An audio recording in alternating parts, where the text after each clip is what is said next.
The hits just keep on coming if you're an Ole Miss Rebel football fan, and we'll tell you exactly why and how right after this. You are Locked On Ole Miss, your daily podcast on the Ole Miss Rebels, part of the Locked On Podcast Network, your team every day.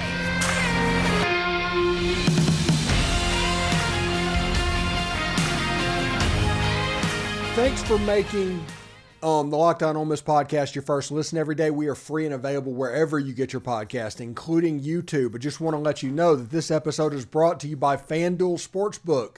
It's the official sportsbook of Locked On. Make every moment more. Visit FanDuel.com/LockedOn today to get started. Hi, I'm Stephen Willis. This is the Locked On Ole Miss podcast. Hope everybody's enjoying their week.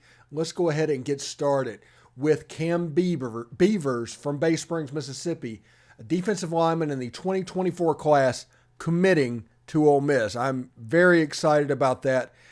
He's a top shelf player. He is a good player. He's somebody that's in the right around the top 100 in the country. He's rated at third or fourth in Mississippi. He's out of Bay Springs, Mississippi. He's a 300-pound defensive lineman. And if you look at these highlights, you can tell that he doesn't look 300 pounds. He holds it extremely well. This is a big-time pickup for the Ole Miss football team, mainly because this defensive line class in Mississippi is important. And with the commitment of Jeffrey Rush and Cam Beavers already in the boat, two top 200 players in the boat, you can move on to, to the main course that has a chance to have an unbelievably special class in the state of Mississippi, because Kamarion Franklin still out there, Jamonta Waller still out there, two players that Ole Miss is really, really high on, and somebody that I think Ole Miss is going to get one of them. So with the advent of Kameron Beavers, with Jeffrey Rush, defensive line and recruiting in 2024 at this point is going fantastically. Now everybody can kind of put their attention on that last piece, whether it's Waller or Franklin or even both, and try and let that happen as well. Kameron Beavers, he's 152 in the 247 composite. He is, like I said, right around there. I kind of clicked off of that. I had it saved, but went there to the 24/7 things on there instead. But you can see down below exactly where he sits in On3, ESPN, Rivals, and 247, where they sit on the consensus. He's a consensus 137 recruit nationwide and fourth in the state of Mississippi. A weird thing I was looking at whenever I was going through trying to find stuff for this segment is how little Mississippi State is appearing right now in like the top 10 in the state of Mississippi. If you look at the On3 consensus and do the state ranking, it's basically Ole Miss is the in-state school, and then out-of-state schools are coming in for some of these major prospects, because there's a lot of 4-stars that are living right now in this class for Ole Miss and for the state of Mississippi. So we've told you over and over again, if you're an everydayer, you're aware that this Mississippi class is special. It just really is. And Ole Miss needs to do well, even though they haven't been recruiting high school students well in the last couple of years, or at least numerously. This year is a year they needed to make an impact in the state of Mississippi, and I think they are. I think getting Aiden Williams and getting Suntarine Perkins last year kind of springboarded them into this class. And now Jeffrey Rush, Kameron Beavers, you've got one of the players from Picayune and Chris Davis. You can see that they're building up their in-state roster as we speak. So I'm pretty excited about Kameron Beavers and what he can become. Now, let's change gears just a little bit. All right? Let's change gears just a little bit. Nothing major, but if you look at players that Ole Miss is bringing in through the transfer portal, Isaac Ukwu, Stephon Wynn, Jamon Gordon is coming back, but he only has 1 year left. You have a lot of people that are supposed to separate after this year.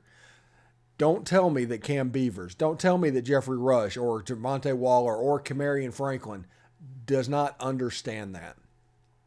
And Lane Kiffin's track record of playing true freshmen early, if they're a special player and deserve to be on the field, you've seen it every year of the Lane Kiffin era. It started with Tysheem Johnson. It went to Quinshon Judkins. Davidson Igbinosun. If you can play, they're going to put you on the field. And that's part of the competition. Back whenever I was with Coach O, and back in those teams, and they weren't very good, but he had the same philosophy. If you can play, you were going to play. And he was going to give you an opportunity to do it. Now, it's either fish or cut bait or sink or swim. But if the player pulled it off, he was on the field pretty consistently.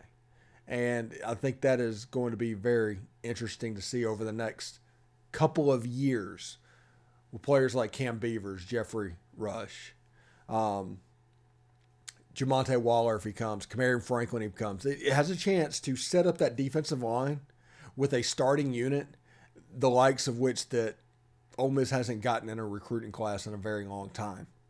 And we'll see exactly what they can do. But Kameron Beavers out of Bay Springs, Mississippi, my brother-in-law's brother, I like uncle-in-law or whatever, or whatever it is. I don't know the relation, but my brother-in-law's brother is like the mayor of Bay Springs. So that's pretty cool. It seems like I should be able to get some inside information from time to time. I don't know how that's going to particularly go, but I'm excited about Cam Beavers. 6'3", 305 pounds, Bay Springs High School. Good player. Good player. I'm pretty excited about what he can become. Today's show is brought to you by the FanDuel Sportsbook. Make a fast break to FanDuel for the NBA playoffs. It's because right now new customers can get a no-sweat first bet of up to $1,000. That's $1,000 back in bonus bets if your first bet does not win. Now, I do realize that in the state of Mississippi, it's a brick-and-mortar casino sports gambling state. I get that. If you want to gamble on sports, you got to go to Philadelphia or Tunica or wherever it is sitting on the water. But if you go to Memphis, if you go to Nashville, Jackson, Tennessee, FanDuel Sportsbook is available in that state remotely. If you cross that state line, you're good to go. In Louisiana, it's in New Orleans, Baton Rouge, Shreveport, Delta, Louisiana. Again, cross the state line. It is there. So that's a place you can go, and it's a safe and super secure, easy to use app, and you can get paid instantly. There's no better place to bet all your playoff action than on America's #1 sportsbook. It's FanDuel.com/lockedon, and you can get a no-sweat first bet of up to $1,000. That's FanDuel.com/lockedon. FanDuel, official sports betting partner of the NBA. Thanks for making the Locked On Ole Miss podcast your first listen every day. Every dayers tomorrow on the show. We're going to keep going through off-season type stuff. We also have a special guest that if everything goes right, we get to interview tomorrow. So we'll see exactly if that shows up on tomorrow's show as well. We had Jared Ivey scheduled for Tuesday, and technology just kind of bit us. But he was able to come on Friday. So I don't want to promise a specific day, but know that there's an interview in the works that you'll be very excited about, and I think you'll enjoy listening to. So it should be pretty good. Anyway, FPI has released their strength of schedule for the 2023 season. And I'm sitting here looking at this, and the first thing you notice is it's all SEC and Big Ten teams. I mean, you have to get down to, let's see, the first non-SEC team is Texas from the Big 12 at number 12. But you have to remember, they're probably up there because they have to go to Alabama. And then it goes down as, Big Ten, SEC, Big Ten. There's an independent in there, the Notre Dame Fighting Irish at number 19. But that's probably also because they play Big Ten teams. And Georgia Tech Yellow Jackets, who travels to Georgia. You can see the theme here. It's SEC and Big Ten in the toughest schedules, and teams that have to go to SEC schedules or to Big Ten schedules. But it's number 1 Ole Miss, They go to Alabama and to Georgia. There's nothing you can get around that. Everybody talking about how tough the schedule is. The schedule is always tough. The difference that Ole Miss has is between 6th and 1. Between 10th and 1. We're talking fractions of margins. This is a consistently top 10 strength of schedule that Ole Miss has. So it might be tougher this year because they're number 1 in the country. It's not like, and Ole Miss normally gets an easy schedule. You know, you can have like Mississippi State, and this isn't a shot at Mississippi State at all, but they're 24th. Most every SEC team's in the top 30. The lower end would be Alabama and Georgia because they can't play themselves. But Mississippi State does not really necessarily play a tough Power 5 opponent. They only schedule teams they think they can win. I think they have Arizona or something like that early on in Starkville. So it's a home game on top of everything else. They get to avoid Georgia, so the schedule is going to naturally drop down. That's just the way this is. And Vanderbilt, God bless them, 27th strength of schedule. God bless the SEC schedule. So we'll see exactly how that goes. But Ole Miss also has an FPI ranking of 16. If you look at other teams with insane strengths of schedule, you have FPIs of 75, 78, 31, 30, 39, 44. You get the idea of how this goes. So they do think highly of Ole Miss. They do think the schedule is going to be ridiculously hard. And I can honestly say my expectations for Lane Kiffin, whenever he got the contract that is near $9 million, and I think it's in the 8s in year 1. So we'll go easy on Lane in year 1 because of how hard the schedule is. His floor, his absolute floor, the absolute floor that Ole Miss football can go and not get blowback on is 8-4. And that isn't about talent. That isn't about anything. I believe that whatever number is on the left side of the coach's salary, if he makes over $8 million a year, that number is 8. If he makes over 9, that number is 9. Because it just needs to be that way. If he had a $6 million contract, put it at 6. But he's over 8. We deserve 8 wins. Give us 8 wins. Fix the problems at the end of last season. Make this season better. Simple as that. If you can do that, you have a chance to position yourself in the right way for 2024. Because we've all talked, every dayers can attest of how important 2024 is for me. The start of the college football playoff expanded edition. The SEC's changing. The Big Ten's changing. College football is changing. 2024 is a massive, massive season. And I don't think that needs to be lost on anyone. But if you look at these FPI strength of schedules, it's basically all SEC and all Big Ten teams. And the other teams that are in there have to go to SEC stadiums or have to play really tough SEC teams or Big Ten teams. So it kind of is what it is. So if you want to look at the SEC ranks, we'll do that real quick before we get out of here. Number 1, Ole Miss. Number 3, Florida. Number 5, Auburn. Number 6, Arkansas. You can see how it goes. See what I'm talking about? Tennessee, number 8. They have to go to Alabama. South Carolina, 11. They get Clemson, believe it or not. So on top of having to play Georgia, they get Clemson as well. There's a formula to this, if you think about it.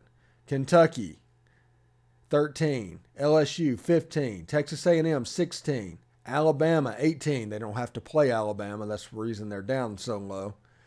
Missouri, 20. Mississippi State, 24. Vanderbilt, 27. And Georgia, 31, because Georgia doesn't have to play Georgia. So that is the strength of schedule set up inside the Southeastern Conference for 2023. So understand that, yes, while strength of schedule is always an issue and you're going to pay attention to it, if you have the number 1 strength of schedule against you, you're going to pay attention to that. Even more so that when you have the 6th or the 7th, you kind of just forget those. But the SEC strength of schedule for Ole Miss is always difficult. Add Georgia, this is just what that looks like. This is one game. Otherwise, you have the same strength of schedule that you normally do. And also, you never really know how these teams are really going to go. If people remember the big game last year and all we were talking about with that Kentucky game, it was all about that Kentucky game. Kentucky came in 7th in the country. I think they finished 6-6 and went to the Music City Bowl and got beaten by Iowa by multiple touchdowns, which is kind of hard to believe, but kind of is what it is. When we come back, we're going to talk about Jadon Canady. Who? Jadon Canady. He's visiting Ole Miss this week, and he is a defensive back transfer from Tulane. So stick around for that. Thanks for making the Locked On Ole Miss podcast your first listen every day. We are free and available wherever you get your podcast, including YouTube. So do us a favor, subscribe to the YouTube channel, hit the bell for notifications, upvote the video, and comment down below. We would appreciate it very much. In that comment section, you can honestly comment whatever you want because we don't generally censor on it unless you're obscene or something like that. If you're getting out of hand, we will take it off the comments, but you can say whatever you want to say. And we got somebody in there, Therapy Grind, pops into the comments all the time talking about, hey, he is the contrarian to my podcast. Whatever I say, he wants to put the opposite in the comments. And that's fine. I'm all good with that. So if you want to participate in the conversation, participate in the conversation. All right. We need to talk about Jadon Canady. He is a 5'11", 175 cornerback out of Tulane. There you go. A member of their Tulane football's defense has entered the transfer portal. Now, you dig into it and you look at stats. And last year he only had 16 tackles and everything. You're like, what happened? What happened? Well, this is what happened. If you look at the write-up on the transfer, defensive back Jadon Canady, who started every game in his final 2 years, in his 2 years at Tulane before suffering a serious knee injury in October, tweeted Wednesday he was entering the transfer portal. Canady intercepted a pass against Oklahoma in his second snap as a freshman, and he finished the season with 55 tackles, fourth highest on the team. So good player. After started out at nickelback as a freshman, he moved to cornerback last year and had 14 tackles in 7 games before getting hurt late in the fourth quarter against Memphis. He also returned a fumble 56 yards for a touchdown in Tulane's pivotal overtime win against Houston. Now, this is the important part. Sources indicate that Canady was unlikely to play next fall because of the severity of his injury. He tore an ACL and a meniscus and had other ligament damage as well. So that's an important thing to realize what's going on. Now, Lane Kiffin talked to Ole Miss fans probably 2 months ago about the transfer portal, 3 months ago, and mentioned about how it's important to be able to go out and get depth now. You can find depth in the portal. If you don't need starters and frontline players, which, everybody's paying attention to that, you can find depth in the portal. And this might be a upside play to where you're trying to find depth. If he injured himself as badly as he thinks, he can medical redshirt this year and be ready for the year 2 in the Pete Golding scheme, understanding what's going on. So we'll see exactly what happens with Jadon. He's a pretty good player. Here's the write-up that we were telling you about earlier. He's a pretty good player. As you saw with him intercepting a pass in his second snap as a true freshman. So he picked off Spencer Rattler, So he can play at the top end at the SEC level. He's a good player. He is a well-coached player. If you look at Tulane's defense, that is a well-coached defense. So I don't doubt his ability to pick up what's going on, and the Jadon Canady that was at the height of his game as a freshman in the first part of his sophomore year, coming in and having the ability to do it. It's all about whether or not that surgery takes, the recovery is good, and honestly, Ole Miss has time to wait. They can burn that redshirt year because John Saunders is sitting back there at free safety. You have Deshaun Gaddy and other cornerbacks that are coming in for 1 year. Jadon Canady can sit. Jadon Canady can learn. Now, I'm not saying he's going to go to Ole Miss, but I am going to say that if he did, it wouldn't be the worst decision in the world. Because this, to me, this is just my opinion, is an example of a team using the transfer portal to find depth, just like Lane Kiffin said months ago that he was going to do. And if you look at the defensive line that Ole Miss just went through, it's another example of them finding depth. Because you look at it and you're like, okay, the frontline guys are fine. I'm all fired up about that. Cedric Johnson, J.J. Pegues, Josh Harris, Jared Ivey. I'm cool with that. Now let's find people behind them. And that's what they did. They went out and got Stephon Wynn. Akella Strong. Or Stone, sorry. I keep saying Strong. Maybe that's because it's an Ole Miss defense now. Isaac Ukwu. Those names. All of a sudden you have a 2 deep on the defensive line.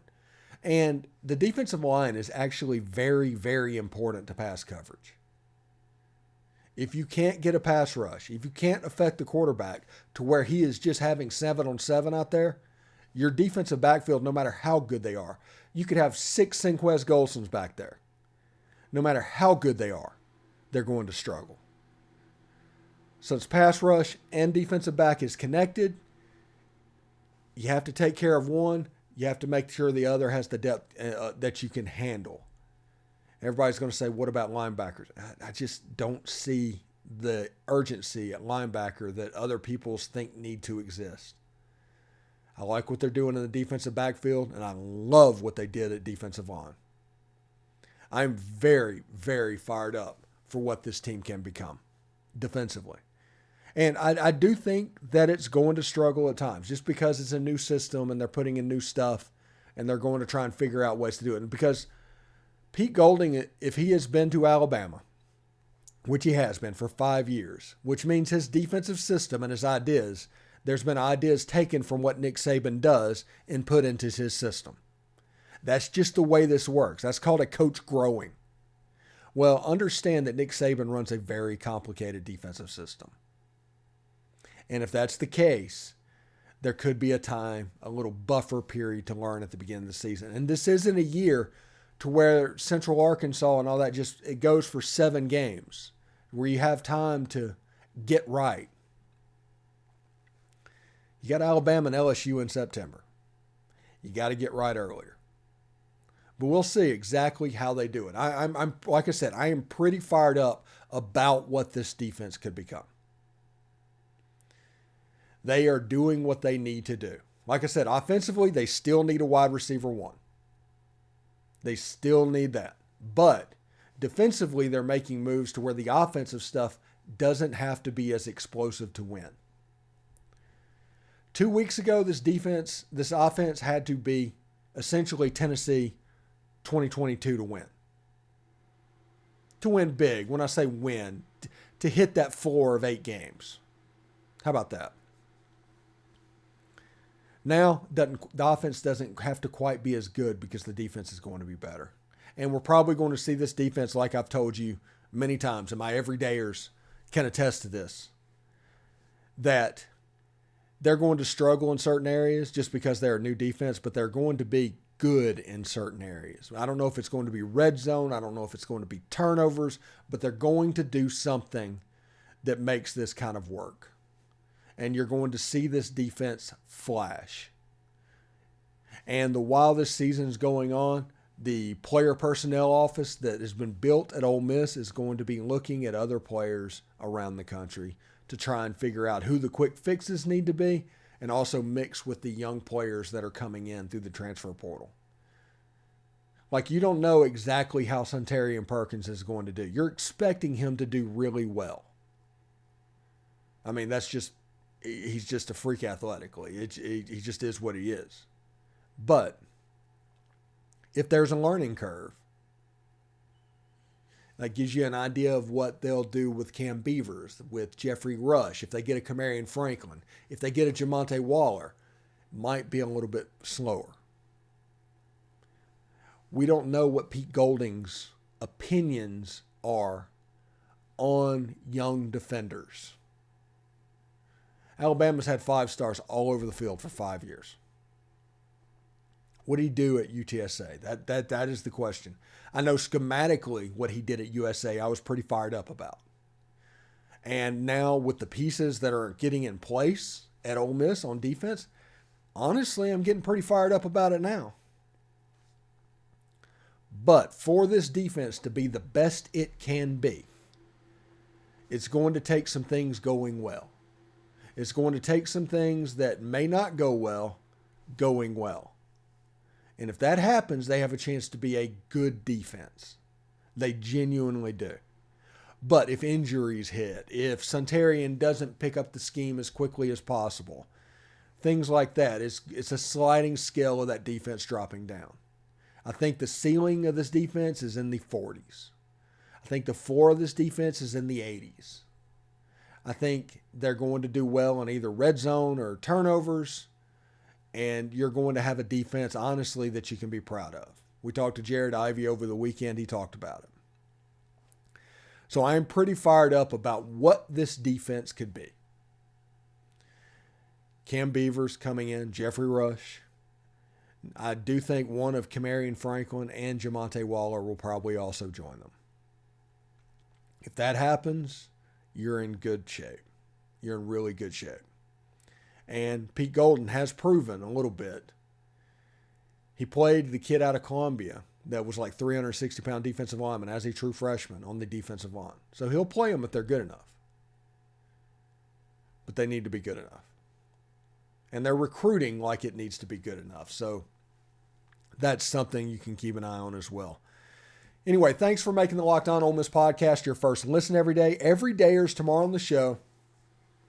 Special interview potentially. Tune in with that. It's a big moment in the Locked On Ole Miss podcast.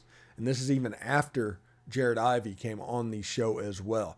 So tune in for that, and we will kind of get to know a certain segment of our athletic department. How about that? That's a way to not give it away. But it's a pretty cool interview.